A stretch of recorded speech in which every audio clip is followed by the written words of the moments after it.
All right, so let's start this broadcast with the big story that we are tracking on WION at this hour, where according to reports that have come in, at least 5 people have been killed on the outskirts of Tel Aviv after a gunman started shooting at people on the street. This makes it the 3rd such deadly attack in the state of Israel in the span of a last week. The attack took place in the ultra-Orthodox town that goes by the name Bennett, and the residents say that a man drove around in a car and then opened fire at passers-by. The gunman was later shot dead by the Israeli police.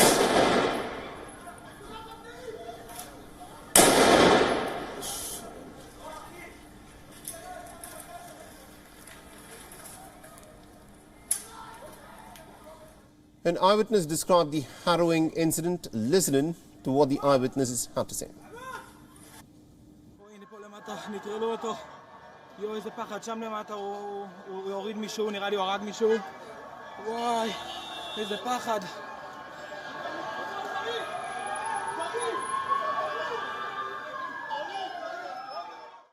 הייתי עם שני ילדים שלי למטה בדשא, עלינו הביתה, נכנסו למיטות, אני מתחילה לשמוע פיצוצים. הבית שלי כזה רעד, הייתי בטוחה שזה פגזים של פורים שנשארו. זה ממשיך וממשיך, אני מגיעה פה לחלון של הבית, אני רואה כאן את המחבל, ממש ממול הבית שלי, עם M16 גדולה כזאת. באותו שנייה משכתי את 2 ילדים, אני שומעת, הקולות של הירי לא מפסיקים. הבית פשוט רועד, מ3 זירות שונות, שומעים את זה מכל הכיוונים. השכנים פה צורכים, פיגוע ירי. נכנסתי לחדר, הסתגרנו בחדר.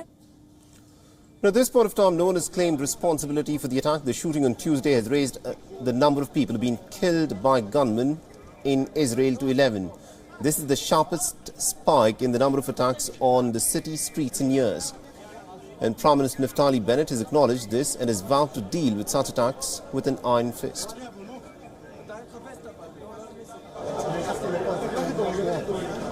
אלה ימים קשים. בכל כמה שנים מדינת ישראל מתמודדת עם גל טרור. אחרי תקופה של שקט ישנה התפרצות אלימה של אלה שמנסים לכלותנו.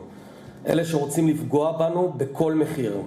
שהשנאה שלהם ליהודים, למדינת ישראל, מעבירה אותם על דעתם. Meanwhile, the Palestinian President Mahmoud Abbas has issued a condemnation of the attack, saying that the killing of Israelis and Palestinians will only lead to the worsening situation. The American Secretary of State Anthony Blinken, who was in the country on Tuesday, has condemned the attack, calling the recent spate of violence as simply unacceptable. Remember, earlier a shooting on Sunday had killed 2 Israeli police officers in the northern city of Hadera, and that attack was later claimed by the Islamic State group, making it the group's first claim of an attack in the state of Israel since 2017. The attacks near Tel Aviv also come as the Israeli Defense Minister Benny Gantz visits Jordan.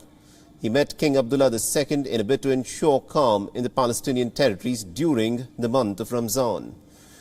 This caution is, of course, due to tensions which flared up last year in the month of April, again during the festivities of Ramzan, where the Israeli forces had entered into the Al-Aqsa Mosque in Jerusalem, which resulted in a lot of violence. The violence had spiraled into an 11-day-long conflict between Israel and Hamas in the Gaza Strip. Meanwhile, people gathered at the site of one of the shootings to protest and called for Prime Minister Naftali Bennett to resign.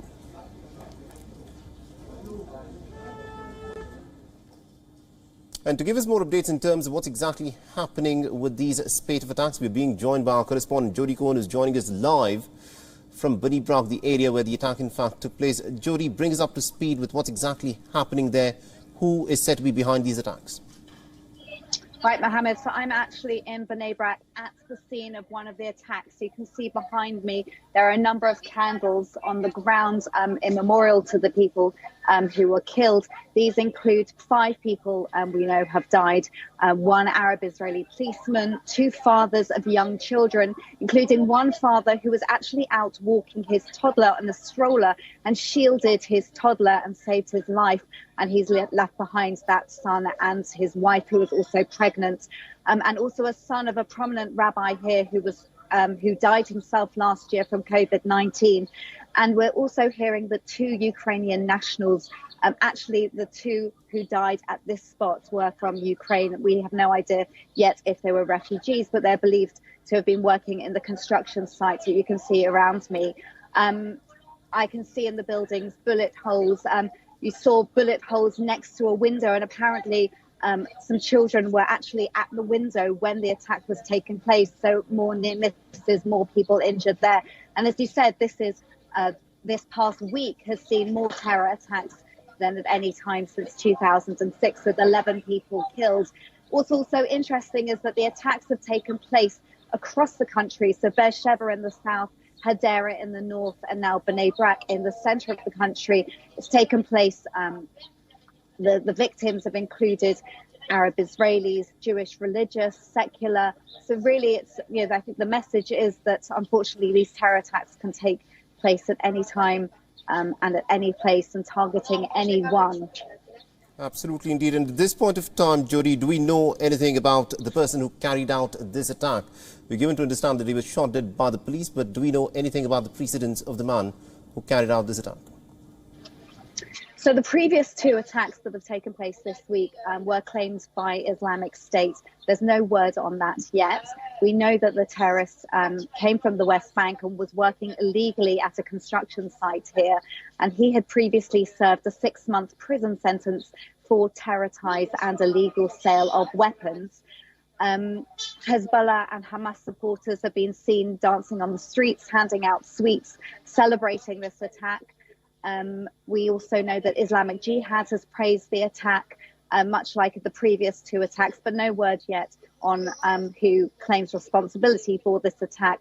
PA President Abbas has condemned the attack, which he didn't actually do in the previous 2. He was silent after the previous 2, but he's come under pressure to condemn this attack. Along with leaders from the UN, the US, EU, UK, they've all condemned the attack and called for an end to the violence. And Israel, of course, is taking measures. Prime Minister Bennett is meeting today on Wednesday with the Security Cabinet. They've announced measures already to the mayors of Tel Aviv and Ramat Gan, for example. They're all increasing police across the country. They're particularly increasing security outside schools and daycare centres. So I'm hoping that that's not a sign of intelligence, but I am hearing words about that.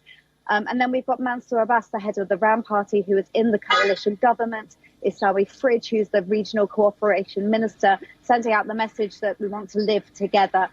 People are angry. People want to see that security measures are taken.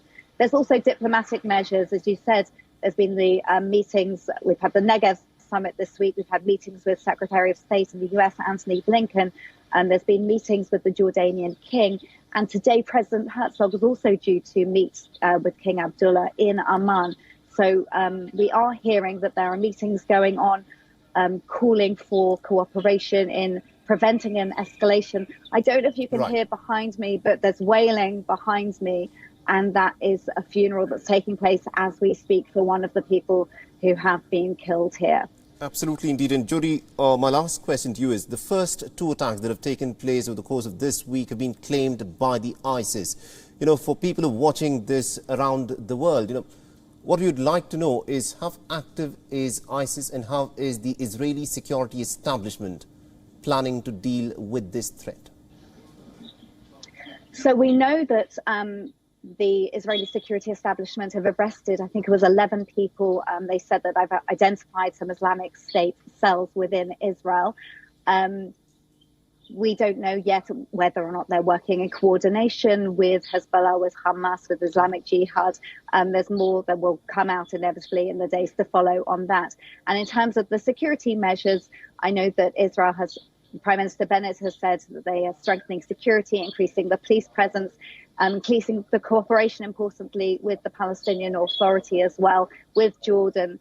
We know that the Ramadan festival starts at the end of this week, and Ramadan, Passover and Easter all coincide this year. 3 very important festivals for the 3 Abrahamic religions here. So they are expecting tensions, and they are cooperating and in touch with each other in order to hopefully prevent an escalation. Absolutely, indeed. Thank you very much indeed, Jody Cohen, for joining us and getting us all those updates, and do take care then. WION is now available in your country. Download the app now and get all the news on the move.